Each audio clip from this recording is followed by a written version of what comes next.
All right. Good morning. Tess, can you hear me? All right. Good morning. My name is Josh Peterson.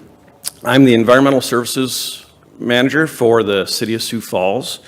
And this morning, we're going to start out with talking about a few events that the city has planned for Earth Day coming up here on April 22nd.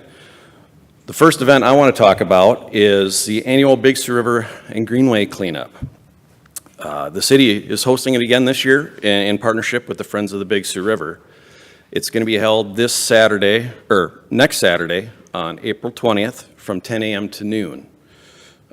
As the name suggests, it's where we ask volunteers to help us clean trash from the banks of the Big Sioux River and recreation areas along the river as well.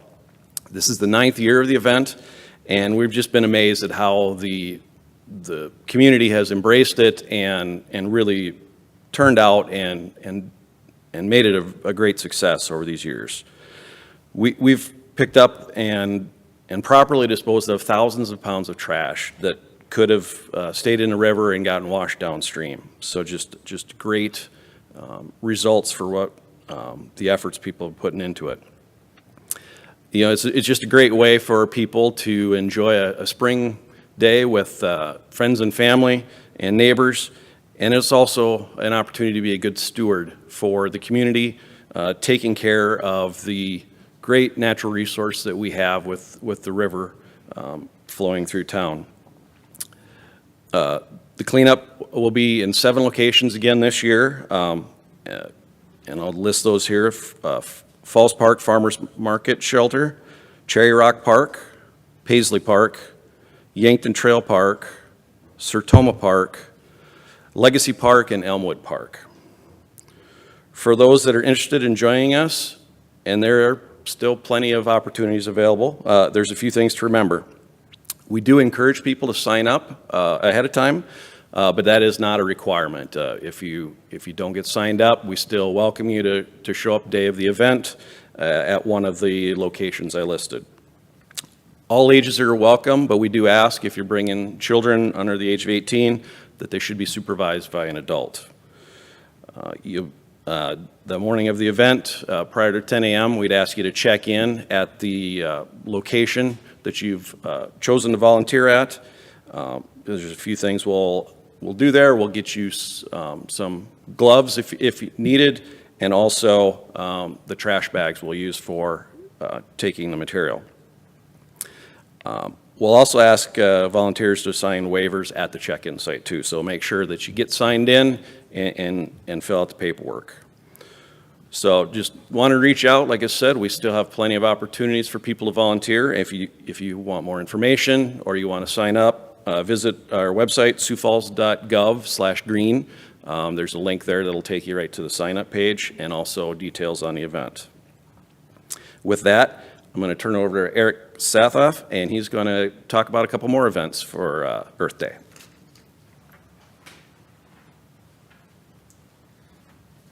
Hello, Eric Sathoff, Recreation Program Coordinator with Sioux Falls Parks and Recreation. Parks and Recreation is proud to host several Earth Day events. Earth Day helps us appreciate the earth and motivates us to protect it for future generations. We have 2 events, as I said. One will be on April 20th, and that will be our inaugural Earth Day Festival held at Great Bear Recreation Park. And a second one on April 27th, and that will be our Urban Arbor Day Festival held at Nelson Park. Both of these events are free and family friendly, so we encourage you to come out and enjoy the different parks. First off, we'll talk about the Earth Day Festival. That, again, will be held on April 20th from 1 to 5 at Great Bear Recreation Park. We'll have several different activities that are fun for the whole family, including a scavenger hunt that will take you throughout Great Bear Recreation Park. So if you have not been out to Great Bear, it is a unique setting here within the city, and you'll have a chance to learn about the uniqueness of there, as well as discover things throughout nature in a guided scavenger hunt. We also have tote bag decorating for both youth and adults. So you can go to your local grocery store or other shopping establishment with a unique personalized tote bag and thus reduce the amount of plastic bags we're using throughout the city. We also will have mini planting kits, so if you're interested in lavender, dills, or other herbs, you can come learn about how to grow those, take them back to your kitchen, and use them throughout the summer as you cook. We also will have different organizations such as Millennium Recycling, Great Bear, Sioux Falls Parks and Recreation's forestry crew will also be on hand to learn more about the earth and how to protect it. So again, if you're enjoying the Big Sioux River cleanup, come on out to Great Bear afterwards and partake in some family-friendly activities. The next event that we have will be held the following weekend on April 27th, and that is our Urban Arbor Day Festival, at Nelson Park. The urban forestry is important for two reasons to the city. One being it beautifies the city. The second is that it helps increase the environment throughout the city as well. So feel free to come out to Nelson Park to learn about caring for trees. For example, we will have two different tree planting demonstrations. A tree can be an investment both now and for the future. So we will have forestry crew on hand to show you the proper technique to plant a tree to make sure it lasts for decades to come and beautifies the city. We'll also have nurseries and greenhouses from throughout Sioux Falls on hand to help provide planting information as well as different services that happen throughout the city. Those of you that have enjoyed Mondays at McKinnon throughout the summer months at McKinnon Park will recognize the name Crabgrass Crew. They're a regular fixture at the Mondays at McKinnon. They will also be performing at Nelson Park. So as you're learning about planting trees and the different resources throughout the city, you can enjoy the music of Crabgrass Crew, as well as Siouxland Libraries will be out to read the story The Lorax by Dr. Seuss. So that'll be a great opportunity for the youth of the city to learn about the importance of trees. So again, no registration is required for either of these events. So come out, help us celebrate planet Earth and embrace a sustainable future as well. Our communities, parks are an important way for our community to encounter nature. So if you cannot join us for either of these two activities, we certainly welcome you to find your neighborhood park and enjoy some time in that park, or simply just step outside and enjoy nature. So with that, we've got an exciting announcement from VIA coming up, but if there are any questions in regards to Earth Day, we can take them now. Yes, they are both new this year and both happening from 1 to 5, yes. Great. All right, thank you. Take that magic.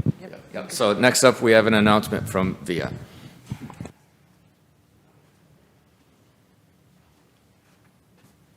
You guys ready? Okay. Good morning. My name is Jeff Eckhoff. I'm the director for the Planning and Development Services Department for the City of Sioux Falls. And today I'm very excited to share with you the next steps in our reimagination of our transit system with our partner VIA Transportation. And just kind of as a quick reminder, you may remember we have been in this partnership since January. We went through an RFP process last fall. We've been very pleased and excited to partner with VIA. The first thing we did was the transition to make sure that services were not interrupted, and that's gone very smoothly. And so I just want to thank the staff at Sioux Area Metro, the leadership, and their drivers for the work that they have done, along with our partners at VIA, to make this transition as smooth as possible and no disruption for our drivers. The goal has been to improve the rider experience and to find efficiencies through the use of the technology that VIA has brought to us. And I'm very pleased to say, as we'll be hearing in a second, we've accomplished those goals, and we're now at the stage where we're ready to go to the next stage. You may remember for the last couple of years, we've operated on-demand service on Saturdays only, and so now after 3 months into our partnership, we're ready to take the next step. And so with that, I'm very pleased to introduce Emily Shapiro. with Via, who has been the general manager on site in an interim basis for us. And then she will talk to you about the next generation, the next iteration, and then we'll both be available for questions afterwards. Emily?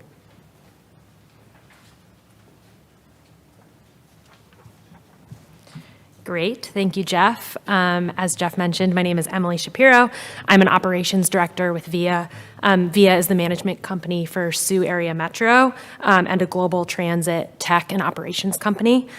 We have been brought in as of the 1st of January to operate the transit system here in Sioux Falls.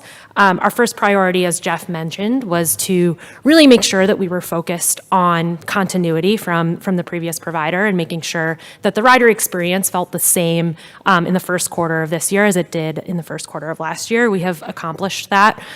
Fixed route ridership has grown around 8%, and we have increased efficiency in the paratransit operations.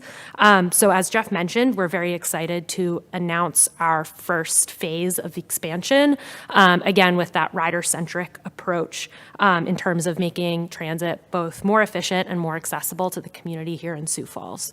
So as of Monday, April 15th, we will be expanding on demand to the weekdays. We will be operating on demand from 5:45 a.m. to 9:15 p.m. Monday through Friday in the southeastern portion of the city. Those boundaries will be 229, the interstate, just south of 229, north of 67th Street, and then south and east of the Eastern Walmart. So that's kind of the general lay of the land. We can provide more details after the briefing.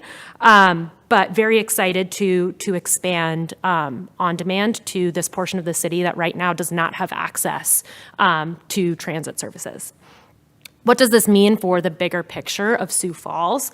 As a result of this expansion, 40,000 citizens will have access to transit that did not have access before, and we are increasing access to about 13,000 jobs. So a pretty sizable expansion in terms of the reach of the transit network. We will also be connecting to 7 total bus lines, including the Southwest Transit Center, so increasing transit in terms of connectivity to the existing network. And then lastly, we will also be covering 37 of the requested stop points in the TDP, or the Transportation Development Plan. So those were requests that were coming through from the community. Via SAM On Demand will continue to be affordable with $1.50 a ride, and then riders will still be able to use the ride passes that they're currently able to purchase for more rides for less money. And we highly encourage the community to download the SAM Transit app. It's available in both the Apple Store and the Google Play Store. This is a great way to access the services. You're able to book a ride to a virtual bus stop. The app will direct you to that bus stop and show you where to pick up your ride and where that drop-off location will be. We want this service to work for everybody, so you can also book via phone, and that is available. And wheelchair-accessible requests will also be able to be serviced, as well as a typical request.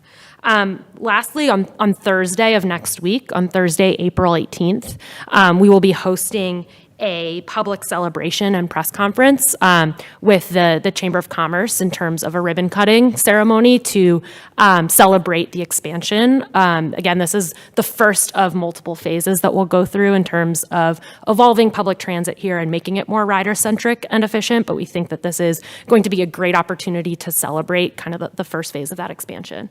So that will be on Thursday, the 18th of next week, and we will be able to provide more details after the briefing. Any questions? So I live in the southeast. I've used the app on a Saturday. I only say that because when I did it, I could go from my house to my corner to downtown. Yep. Right? So with the expansion to weekdays, will I still be able to go from my house to downtown, or will I go from my house to, say, Lincoln High School where there's a stop? Yeah, exactly. Great question. You would take it from your house to Lincoln High School, or you would be able to connect to those bus routes that go to the southeast and then take a fixed route downtown. We're trying to start to show the community how you can use our app to connect on-demand to existing fixed route and kind of use the two modes in a complementary way that's both efficient for the city and expands service for the rider. And on the app, I just put in my address, say I want to come to City Hall for the 10:30 media briefing, and it tells me, you need to go here and then go here, so I don't have to figure that out. It tells me how to get there, right? Yes, exactly. It will help connect you to your final destination. What does this mean for like high school students? We don't have busing for high school students. Do you anticipate that this is, or do you encourage this as a way to get to school? Yeah, absolutely. We want to be complementary to the existing modes of transit in terms of getting students to and from school. We see a pretty significant peak in demand on the fixed route network in terms of the afternoon school times. So we definitely see this as another mode of transit that students can use to and from school, but also more importantly to and from after school activities if they're partaking in those. Will you, at this phase, will you be using the same paratransit buses that you've been using for on-demand? Yeah, that's a great question. If you actually go outside, you'll be able to see we are introducing one new type of vehicle to the fleet. It is a minivan. Again, those are wheelchair accessible, so you will be able to request those with either a wheelchair or not. And those are available outside if you want to take a look. In the unlikely event that Lincoln High School students en masse will want to use the system, if 20 kids from the southeast need to get to Lincoln, you're prepared for that? Yeah, I think we can follow up on student transit in a discussion after the briefing. But we see that this will be a mode that students will be able to take and use to get to and from school as needed. And with the demand patterns, we don't expect there to be too big an increase there. On Saturday, you know, it was probably easier to absorb. Did you need to do any staffing increases or anything like that to make this? Do you anticipate needing more people to make this work? Yes, we have brought in 7 additional drivers so far, and we'll continue to hire drivers as we expand the service. Do you have a broad timeline for expansion, and will it be done in phases?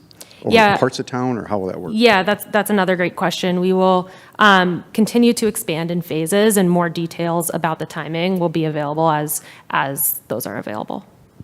Can you characterize for me how big a deal this is? It sounds like a big deal, but I don't want to over-characterize it. How big of a deal is this to bring public transit in some form to the southeast part of the city?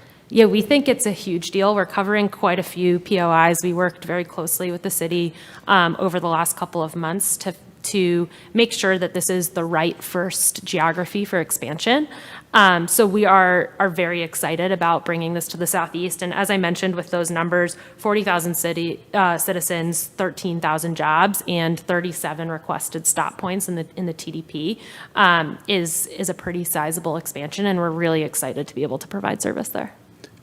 One final question Sure. about process, because I think it's important to say, when people use this, I don't want to put words in your mouth, tell them how close the bus comes to their house. How does that work? Yeah, absolutely. So we create a virtual stop point.